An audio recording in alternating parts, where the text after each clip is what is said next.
কোরআন পড়াটা অপরাধ না, কোরআন পড়ে বাবরি মসজিদটা বানানো অপরাধ আছে। আর বাবরি মসজিদ ভাঙবই আমরা। যে মাটিতে মাটি কাটছে তো আজকে দেখবেন জেসিবি দিয়ে মার, ওই মাটিতে মাটি হয়ে যাবে, চিন্তা করবেন না, সময় অপেক্ষা করুন। 1000 से ज़्यादा हाजी को लाके कुरान पाठ के बाद बिल्डर में बाबरी मस्जिद तैयार करने जा रहा है, क्या कहेंगे? देखिए, मस्जिद तैयार भारत के संविधान में है, कोई भी आदमी मस्जिद तैयार कर सकता है, कोई मुसलमान।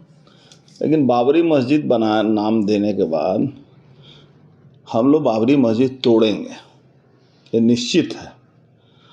दुनिया के कोई ताकत नहीं है कि बाबरी मस्जिद बना के वो रख सके, चाहे वो हुमायूं कबीर हो और चाहे हुमायूं कबीर की खाला बोबू ममता की सरकार हो। ये तोड़ेंगे ही हम लोग तोड़ेंगे।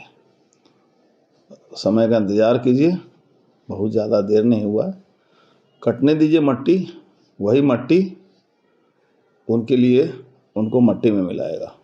लेकिन सर, विश्व हिंदू रक्षा कमेटी करके एक संगठन, उसने बिल्डरा में पोस्टर लगाया, लेकिन बाबरी मस्जिद करने नहीं देंगे।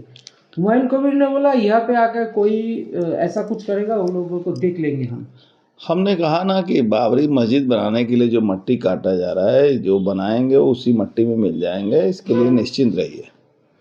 और रही बात, अलग अलग संगठन अलग अलग काम करता है। मैं आपको भारत के एक नागरिक के हिसाब से, भारत के एक सनातनी हिंदू के हिसाब से, जिस बाबरी मस्जिद को हम लोगों ने दफन कर दिया, আমরা মাথায় রাখি এটা আমার নবীর আদর্শ।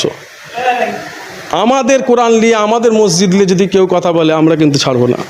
ওকে সাবধান করে দিচ্ছি, মুখটা সামলে কথা বলবে, ঘর থেকে বাইরে বেরোতে দেবো না।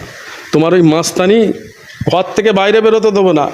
মসজিদ নিয়ে কোনো কথা বলবে না, মাদ্রাসা নিয়ে কোনো কথা বলবে না, কোরআন নিয়ে কেউ যেন কোনো কথা না বলে।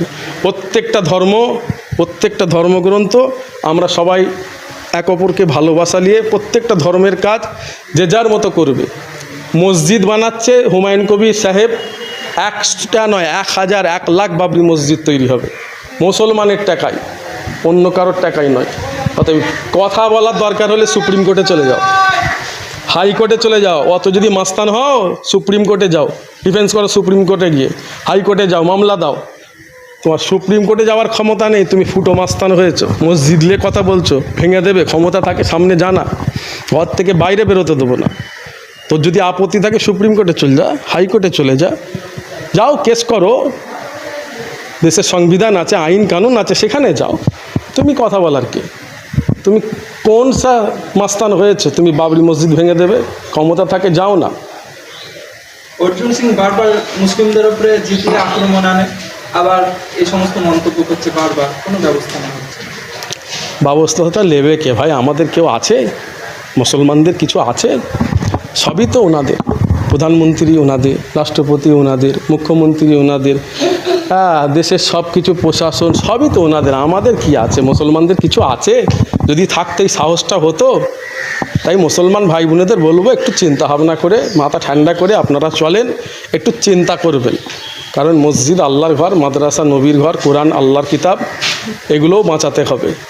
আমাদের কেউ নাই। আজ কোরআন শরীফকে নিয়ে কথা বলছে ওই অসীম সরকার, ও সাহসটা পেলে কোথা থেকে? 900-র ওপরে এফআইআর হয়েছে।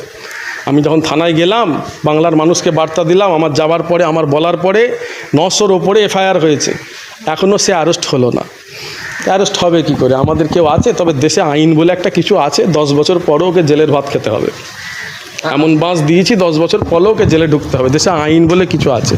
তবে হ্যাঁ, মুসলমানদের কেউ নাই, মুসলমানদের কিচ্ছু নাই, তাই সাহস পেচ্ছে। যদি মুসলমানদের 2-5টা 10টা থাকতো তাহলে এদের এই সাহসটা হতো না কথা বলার। সৌদি আরব, দুবাইয়ের বাদশাহ সেও মুসলমান, আমরা ভারতের মুসলমান, আমরাও মুসলমান। কিছুদিন আগে সোমবার দিন দুবাইয়ের বাদশাহ আসলো, আমার দেশের প্রধানমন্ত্রী নরেন্দ্র মোদী, মোবাইলে দেখলাম, ফেসবুকে দেখলাম, বা চ্যানেলে বিভিন্ন মিডিয়াতে দেখলাম যে উনি তার সঙ্গে কুলাকুলি করছে।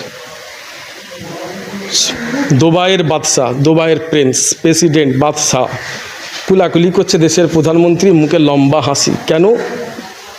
আমরাও তো ভারতবর্ষের মুসলমান, ওই দেশের মুসলমান, উনিও মুসলমান, দুবাইয়ের বাদশাহ, আমরাও মুসলমান।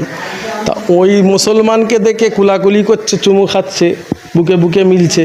মধু আছে, ভারতবর্ষের মুসলমানের মধু নেই, তাই লাইনে দাঁড় করিয়ে দিয়েছে এসআইআর।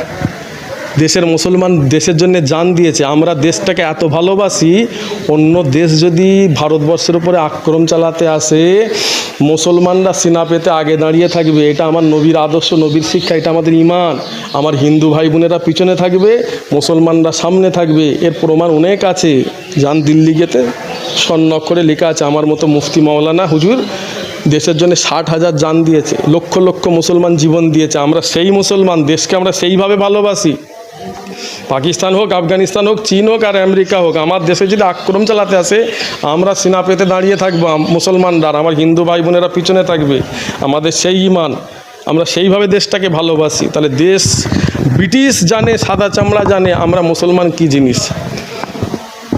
আজ আমাদের দুঃখ এটাই, দুবাইয়ের প্রেসিডেন্ট তিনি মুসলমান, তাকে লাইনে দাঁড় করিয়ে দিচ্ছে, তাকে বুকে বুকে মিলছে, আর ভারতবর্ষের মুসলমানকে লাইনে দাঁড় করাচ্ছে।